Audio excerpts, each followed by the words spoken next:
Hi, my name is Sophia Dobin. Now I'll be doing a persuasive speech on why SeaWorld should be banned. SeaWorld is one of the most famous attractions for the marine features, water shows, and amusement park rides. SeaWorld also helps rescue and give animals a second chance at life when they are sick, injured, or orphaned.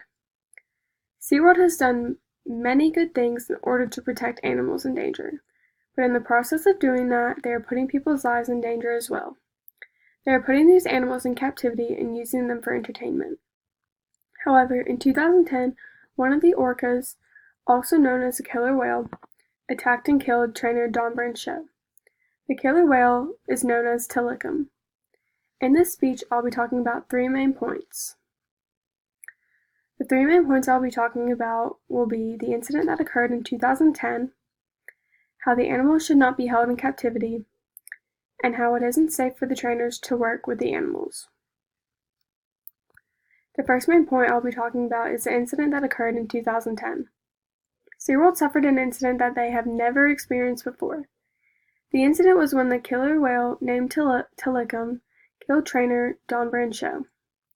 In 2010, CNN published an online article for CNN.com in order to give us more insight as to what happened the afternoon that Tilikum took Don Brancheau's life. The article tells us about how she slipped and fell into the tank, and how Tilikum grabbed Dawn by the waist and shook her violently in his mouth. The vice president of SeaWorld said that they had never experienced an incident like this before.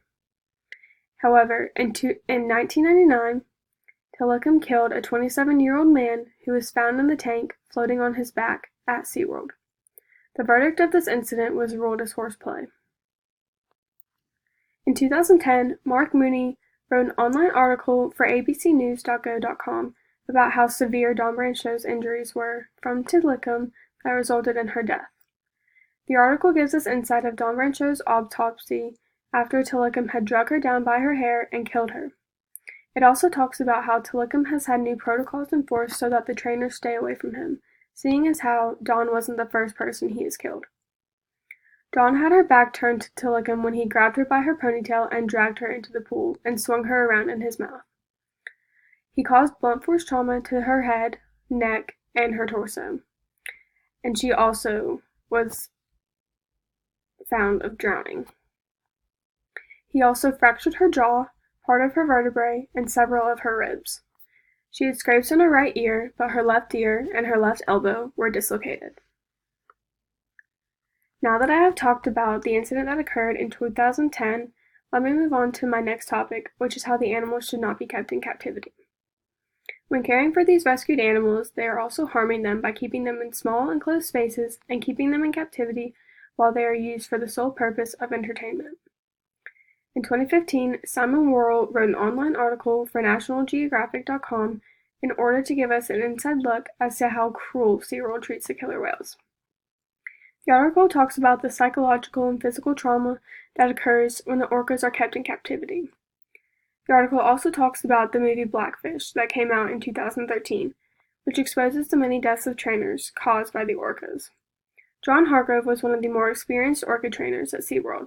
He has since left and believes that it is time to stop treating the orcas like circus animals and to stop putting them in captivity because it impoverishes and deforms their lives.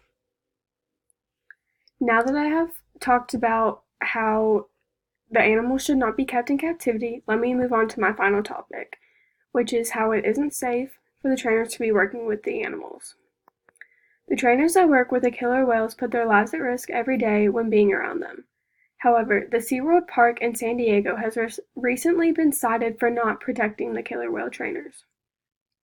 In 2015, Associated Press wrote an online article for LA Times on how the park did not tell the trainers of the dangers of working with the orcas. The article goes more into detail about how the park has not effectively trained its employees and supervisors in order to interact with the killer whales in the safest way possible. The park has the employees sign a confidentiality form annually that discourages the trainers from reporting hazards. SeaWorld has also been cited for violating federal safety in the workplace after the incident with Tilikum and Don Brancheau.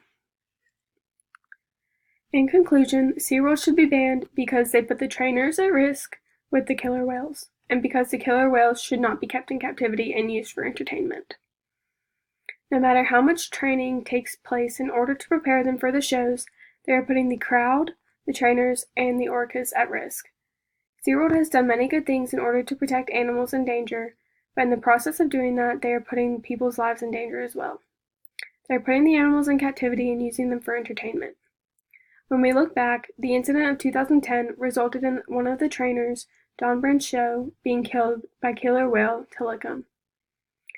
Then we talked about how they shouldn't be held in captivity and how it creates physical and psychological trauma. And lastly, we talked about how it isn't safe for the trainers to be working with these animals because they aren't effectively trained to handle the orcas. Many of these problems and deaths that have occurred at SeaWorld have been because of the killer whales. They're held in captivity and not able to live freely. It causes them to have psychological trauma as well as physical trauma, which can be harmful to the trainers that work with them. SeaWorld has put the trainers, the orcas, and the people that come to SeaWorld in danger. The harm associated with SeaWorld needs to come to an end. And these are my sites. Thank you.